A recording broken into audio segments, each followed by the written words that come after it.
এই জামানায় গুনাহ থেকে বাঁচার জন্য মামুলি চেষ্টা যথেষ্ট নয়। সামান্য চেষ্টায় আল্লাহর নাফরমানি থেকে বাঁচা যাবে না। এক নজর হেফাজত করা পৃথিবীতে বর্তমানে সবচেয়ে বড় কঠিন যুদ্ধ, চ্যালেঞ্জের নাম নজর হেফাজত করা।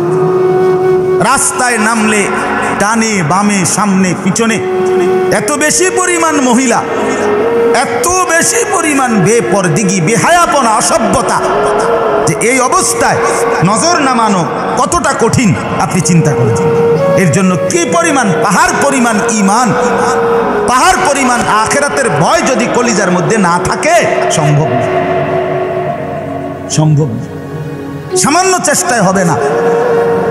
সামান্য এই মোবাইলগুলো আজ লক্ষ লক্ষ কোটি, এমন কোনো ব্রিজ, এমন একটা ব্রিজ আপনি এখন পাবেন না সারা বাংলাদেশে, ছোট বড় যেখানে রেলিং আছে সাইডে দিয়া, আপনি দেখবেন সেখানে 4টা 5টা 6টা 7টা 10টা ছেলে দুই হাতে মোবাইল টিপতেছে। মা কোথায়, বাবা কোথায়? এই এক ধান্দার মধ্যে আছে। শুধু নারী, শুধু নারী, আর কিচ্ছু না। এক সপ্তাহ যদি আমি বলি, এক সপ্তাহ যদি আপনার এই বড় মোবাইল থেকে নারীর ছবি সরায় দেয়, ডিলিট করে দেয়, আসে না আর কি মনে করেন, তো এই কোটি কোটি যুবকের হাত থেকে এক সপ্তাহ পরে দেখবেন আর বড় মোবাইল নাই। এটা হালাইয়া থুইছে ফতে গাড়ে, এটা দিয়ে বনও খাইতো না কেউ, বুটও খাইতো না কেউ। এটা আর চলবে না, চলবে না। যুবকের মেন সাধনা এই বড় মোবাইল, শুধুই নারী, নারীর আসক্তি। সারা রাত উলঙ্গ ছবি দেখে, সারা দিন সারা রাত জিনা ব্যভিচার। আরে বেটা ছেলেরা, শুধুমাত্র লজ্জাস্থানের যেই কামনা শাহওয়াত, তোমারই শুধু আল্লাহ তাআলা এই পৃথিবীতে পাঠাইছে শুধু এই একটা জিনিসের জন্য।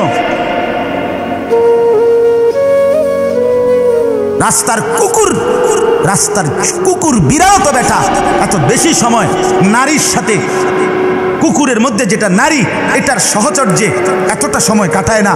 তুমি যে সারা দিন সারা রাত নারী নিয়ে ছবি, নাচ, গান, জিনা, ব্যভিচার, উলঙ্গ দৃশ্য নিয়ে পড়ে থাকো, তুমি আর আল্লাহ মুসলমান বানাইলো কেন?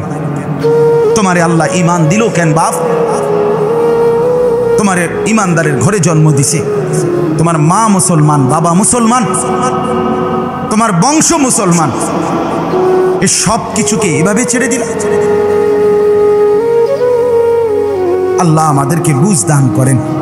আমার ভাই, আমি অস্থিরতার কারণে, আমার হৃদয়ের পেরেশানির কারণে হয়তো বেশি বলে ফেলছি, কিন্তু বাস্তবতা তার চাইতে বেশি, বাস্তবতা তার চাইতে বেশি।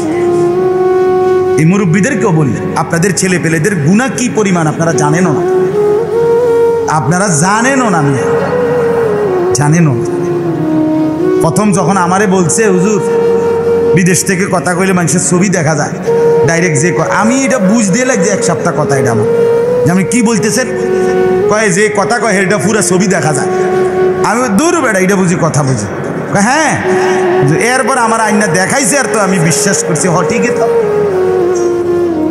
অর্থাৎ এখনকার মুরব্বীরা, বয়স্করা জানেও না ছেলেদের এই বড় মোবাইলে কি পরিমাণ গুনাহ। একটা দুইটা গুনাহ, এটা মোবাইলে, এটা শুধু খাঁচা না, এটা পৃথিবীর সমস্ত নাফরমানি একসাথে করে সাজাইয়া দুশ্মন হাতে তুলে দিচ্ছে।